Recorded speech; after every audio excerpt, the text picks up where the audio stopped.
Saluton, and welcome to this month's Markov's Gallery.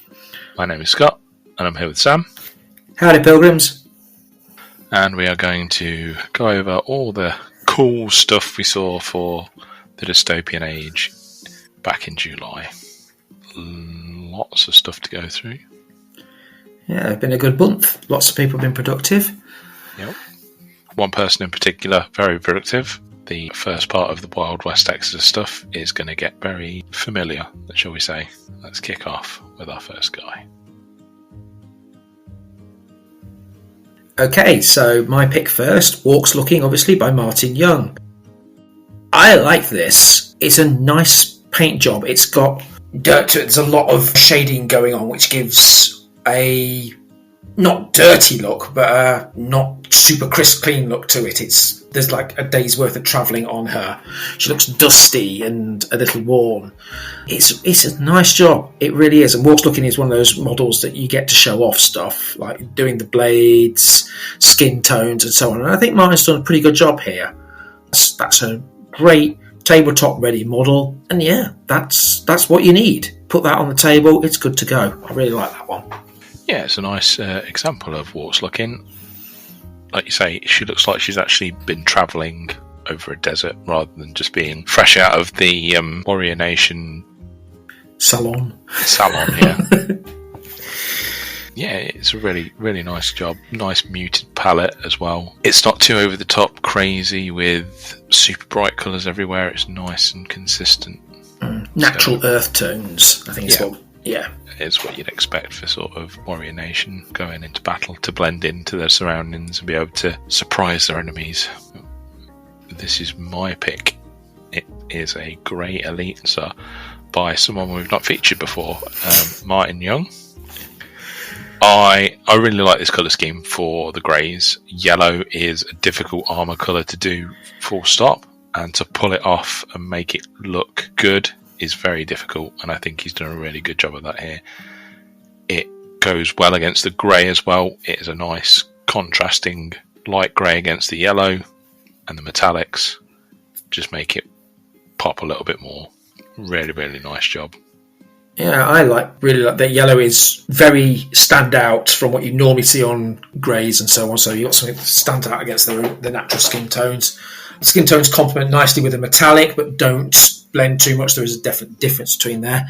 I like the base work as well. It's subtle, but there is definitely some base work going on in there. Walking across some sort of charred wasteland, possibly. Yeah, it's a really good example. It's a lovely model to paint, the Elites. A lot going on there with their rocket packs and the weaponry and the extra gear they have on them. So they're another good opportunity to show off what you've got. I think he has done well. It's that man again, it's Martin. Martin occupying the top 3 spots on our gallery this month. Raven's Eye, again, another example of lovely use of earth tone, good skin work on where we can see the skin. Again, some nice metal work, I think, on the guns, just enough metal on there to let you know it's metal without it looking overly shiny. It's been around a bit, it's got a bit battered, but still perfectly functional. I like how he's done the hair.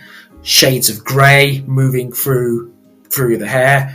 I mean, Raven's Eye is meant to be one of the younger characters in this, but obviously by putting the grey hair on, you're showing experience. They're living a hard life, almost constant combat here. I like how he's picked out the thing hanging from her belt with the sort of blue cloth in the background just to make that one stand out as well. So yeah, it's a nice example of getting something tabletop ready, and that's on the table and you're away, and away you go. Yeah, you can just imagine her hiding in the rocks and picking people off from a good distance, and nobody being able to see her because she's so well camouflaged in the desert. And like you say, the grey hair adds that veteran look to her. Yeah, really, really nice. And it's also worth mentioning that Martin has done a lot of work recently on doing lore videos and why you should play videos for Wild West Exodus. Go and check them out. They're on his channel. It's called Raziel, Raziel, over on YouTube. Loads of stuff recently that he's done for both Dystopian Wars and Wild West Exodus, I believe. So definitely go and check it out. I've watched quite a few of those videos. He's having a really good dive into the lore, and it's really good analysis of what he's doing. He's really picking up on some of the little nuances that are in the lore there, waiting to be discovered. So definitely worth checking out. Yeah, definitely.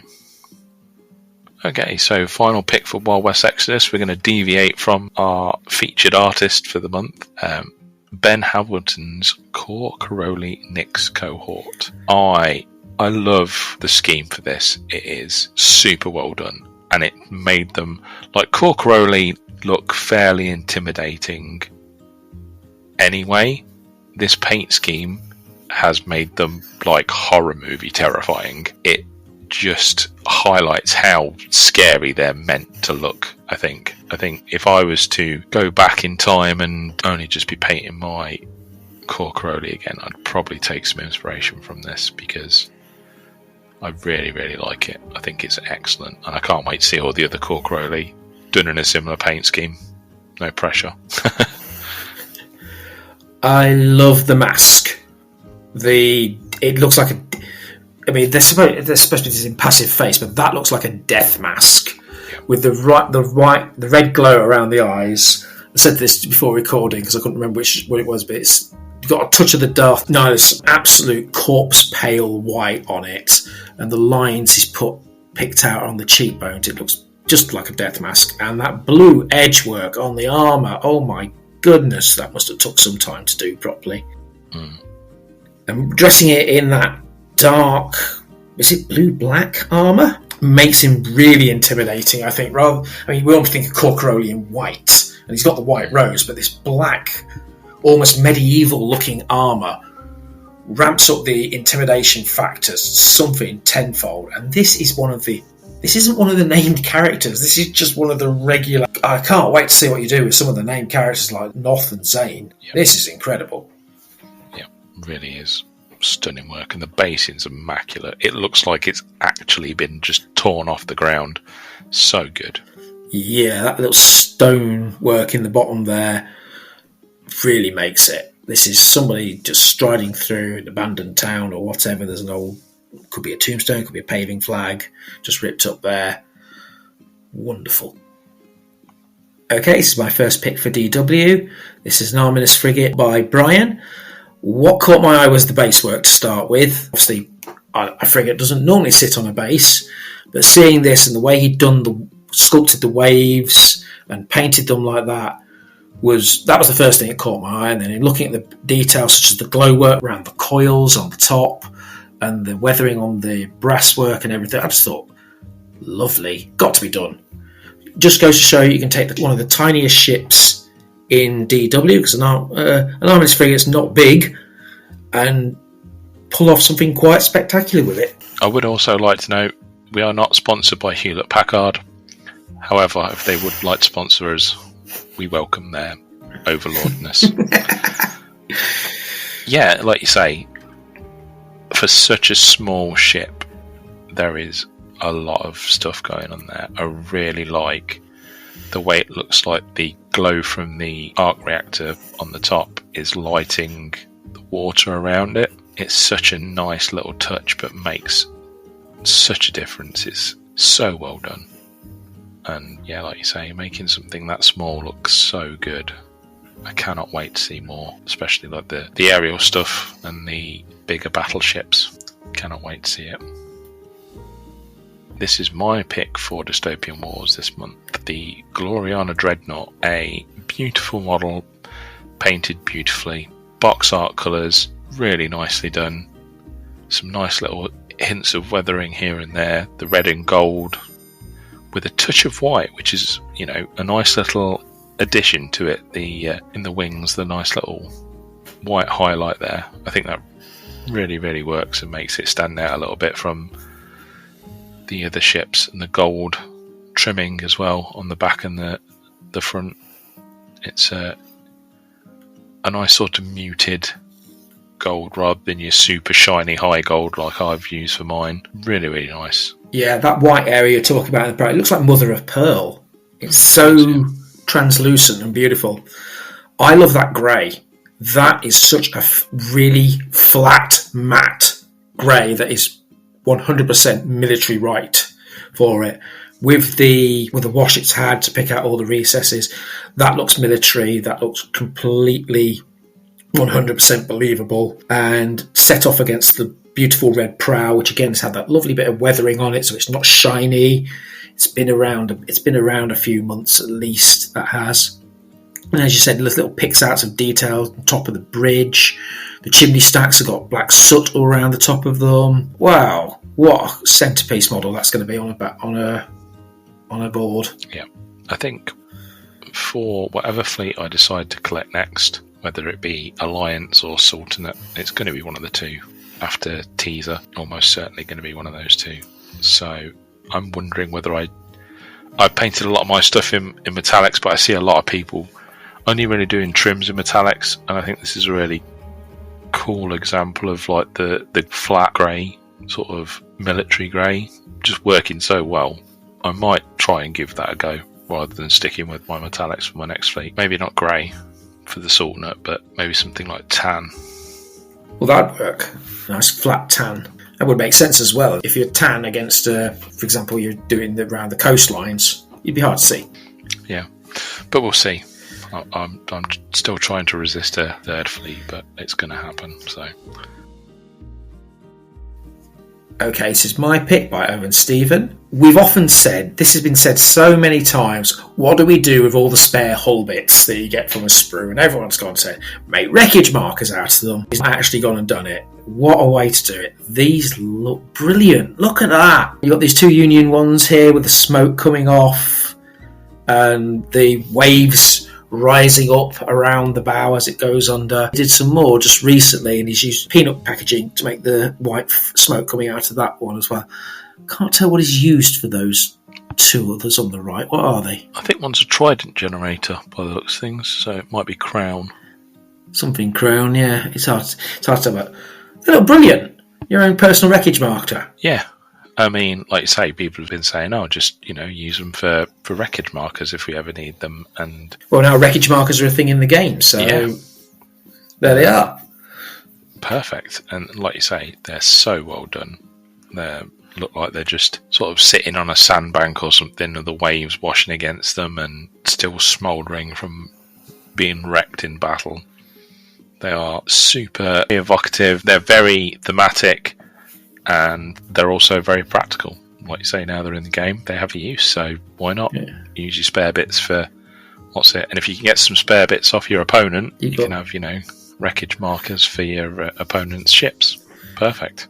Yeah, look great for your photo shoots when you're playing your game. You can just swap that boat out for a wreckage marker, make it look good for the photo. Definitely. Okay, this is my second pick for Dystopian Wars this month. We have the Hoth frigates from the Scandinavian fleet, and what is not to love about these? They are exquisitely painted. It is another example of small ships with big paint jobs. The metalwork is fantastic. The weathering is fantastic. The glow work is fantastic. The work on the glass is fantastic. It is c'est magnifique. What do I think of these? I mean, Oliver has knocked this out of the park again. We've had his work on here before when he did that insane work with the generators and the edge light on those. And the enlightened stuff. And the enlightened stuff. And this is one of those. And I think we're commenting this on the Discord earlier. The mark of really high level painting is when you've painted the rivets. It's like this. They're tiny. And there's not a single evidence of splatter there anywhere. They're crisp and sharp, every single rivet. Your eyes must be like Superman. Yep. Zooming. You got some of those massive goggles on that zoom in for you. Yeah. God, it's good. There is not a single bad brushstroke on this. Everything is perfect. The weathering, the rust streaking, the glow. I mean, you've said it already. I just love the fact he's got the glow just going around the tip of the cannon. Mm. The blue glow just going underneath the tip of the cannon like that. Must have took forever. Yeah. Just on these two little frigates, must have took you ages, and it's worth it. But you're mad. You're absolutely bonkers. If you do watch this, I would love to know the amount of hours that went into this, because that's the only thing that's going to make me feel better if this is like 9 hours of work. And I'm like, yeah, that makes sense. If you say that you did this in an hour and a half, I'm done. I'm just quitting because that's ridiculous. So yeah, let us know. I'd be really interested, genuinely, to see how long these took overall, because I imagine it is a good amount of hours put in, and it's worth it. Like, the end result speaks for itself, really. Okay, my pick, this Antarctic Terrain by Slovak Cat. Also in here is, I picked this picture specifically because I was torn between this and something else done, but this picture actually contains both of those things, so I'm good. We've got this wonderful terrain here, Antarctic, with the cold blue water with the lovely white edges around the rocks where frost is starting to form. And then also we've got a couple of examples of his enlightened ships with this fantastic glow work. Do have a look on the Discord, find his other pictures. He's got some close-ups of these ships, and the glow work is just brilliant. I love this. I feel cold just looking at this frost on here. That is seriously good Antarctic waters there. The bright blue really sells it as this is cold. Yeah, it's such good work. I didn't see this. I must have missed this on the Discord. But yeah, it's got the cool little port bit on it, and the little like hangers on the hill. Like you say, the frost work and the icy sort of edges to the water near the shore, and the light blue. Like you say, it makes you feel cold just looking at it. And yeah, those enlightened ships are sinister. Yeah, mega sinister. They remind me of something, but I can't think what it is. They're giving me like vibes of something, but I can't think what it is. They always give me like Sentinel vibes from the Matrix, but they have red eyes. This green eye is something as well. I know what you mean. There's something there that there's a meta out there for this meme. I can't think what it is, but it'll come to us. But wonderful glow work. Yeah, incredible work all over. Like there's no bad thing in that picture whatsoever, except it's enlightened and they're scum. But other than that, good work. Right. So for my table pick this week, I also picked a Dystopian Wars table, but I picked multiple Dystopian Wars tables. So there was a tournament in Moscow, and Russ shared quite a few photos. I picked some choice ones to show off, like the really lovely painted ships, as well as the really awesome terrain that went along with it.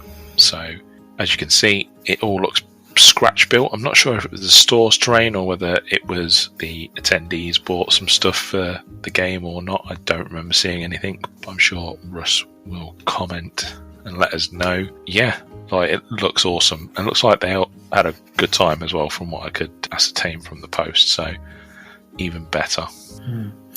I really like the rocks I can see in the smaller pictures with the greenery on them growing. That looks really natural and lovely. That centre volcanic rock with its pools of lava, however you want to describe those, again, that's a very imposing piece. It's a great centrepiece to any board, that is. So some absolutely lovely terrain for the people that built that. Well done. Yeah, and it's nice to see more tournaments. It's not just America that's doing them. So got one in Russia. There was one in England this past weekend that was at Wayland Games that we were originally planning on attending, but it wasn't meant to be this time. But hopefully in the future we'll be able to go down and attend one. So yeah, life got in the way again. Yeah, life's a pain in the butt like that. I want my money back. This is not how being a grown-up was sold to me. Yeah.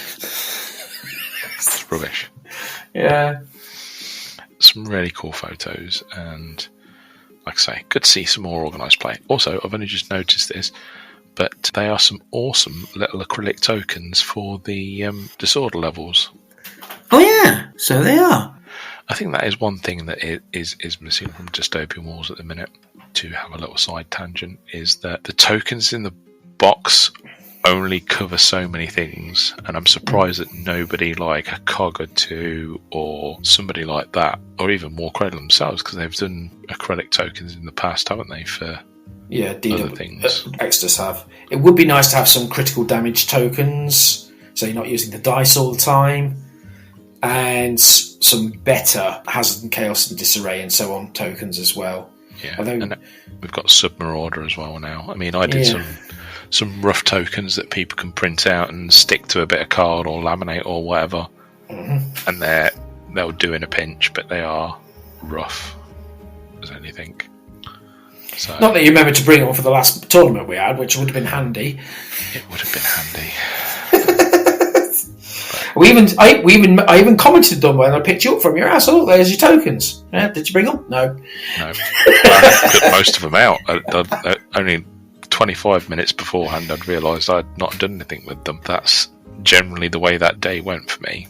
But I digress, because that we'll cover in another video later on this month, hopefully. Yes. That could be the title of that one. And 25 minutes later, I remembered. Yeah, I think Memories of an Amnesiac should be the title of that video, potentially. It should indeed be. That is the last picture for this month. So, great work from everybody, as always. Really, always good to do these, because it highlights things in the community that sometimes get lost. Not always. I think Ben's was featured on War Cradle's highlight for Instagram and Twitter and stuff. So, yeah, good stuff. Yeah. So we look forward to doing this again next month, once August is done and dusted, and we're seeing what we got on there. And we're going to try and remember to download them from Discord, because there's a couple of things I saw on Discord this month and then couldn't find. I hate Discord. I really hate it. I can't find anything once I've seen it. Discord moves so quickly, and sometimes things just like I completely missed that Slovak cat stuff, and it's good because Discord is, a nice instant feedback, and you have that back and forth with people quite easily. The discussion about peas the other day was quite funny. Yes. But it does also mean that stuff can just vanish from sight, and it's not easy to find it again. On Facebook it's not so difficult, because you can just go through the photos specifically, but Discord, there's probably is a function to search for photos from people, I'm sure, but... Pro tip, if you want to catch our attention with it, put it on Facebook, because we're more likely to be able to find it again afterwards. Or tag us. Just say, hey... Markov dossier, what do you think? Yep. Or, well, actually, we're not on Markov dossier on Discord, are we? No, we're Sam and Scott. No. Well, Sam and Damonish. Yes. Real Ponzi name. It just screams I thought of that when I was a teenager, doesn't it? Yep. That's exactly where I came up with it. I was literally sitting it's from my Xbox Live account. I was sitting in my bedroom trying to think of a good name that nobody else would have come up with, trying to make my Xbox Live account. I looked over at my desk. Sitting on my desk was 3 Khorne blood letters that I'd just finished painting. And I was like, oh, nobody will spell demon this way. I put that in, and obviously somebody, like 70 other people, had already spelt demon that way. So I was like, okay, so I want something like that, something demonish. And I was like, demonish. That's perfect. And that is the tag that I've stuck with, because nobody else ever steals it from me. Apart from Instagram, randomly, somebody had got in there already, and he never posted anything. Bro, my first email account was extremely, I want to be edgy. It was Demon Redeemed at Hotmail. It was like so pretentious. Anyway, moving on. Yes, enough of our angsty teenage years, and now we're into angsty midlife crisis years. Great. Yep. So, in upcoming stuff for the Markov dossier, we have our Enlightened versus Crown battle report that we filmed. We are going to tweak slightly the way we did it from last time, and hopefully it will be a little bit more accessible. We're going to hopefully do it as a dual purpose, so it'll be a podcast and a video.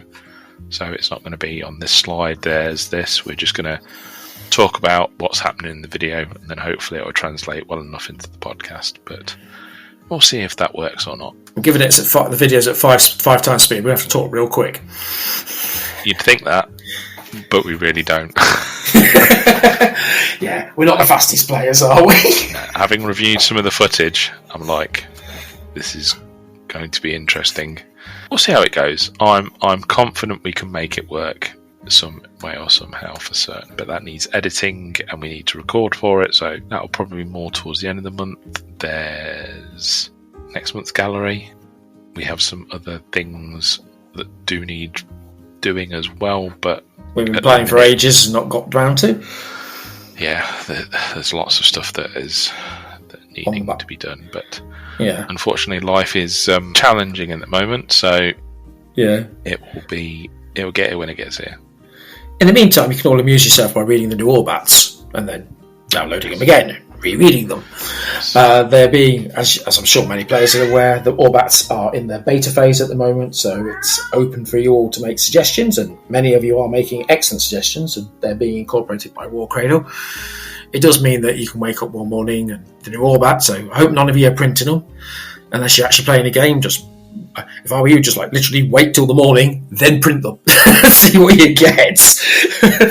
Because they are being updated extremely regularly at the moment. It is in beta phase. I think the plan-ish is that at the end of the month they will be locked down, and that will be the final version. Please, however, do not quote me on that. I am just giving some very general guidelines. I do not have any specific dates when we're actually locking this down or what. We're just going through the beta, and War Cradle are taking your suggestions.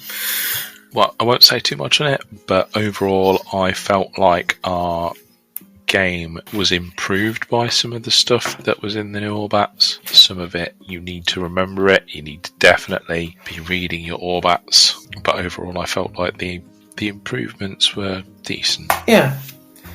Like nothing felt like this is excessive or this is, this fat could be trimmed or something like that. It all felt like it worked well enough, and there's still some, fun, silly things in the enlightened Orbat and all that good stuff. So yeah, the science and the mad science is definitely still there for the enlightened. Absolutely. You can feel it in the fleet for certain. Yes.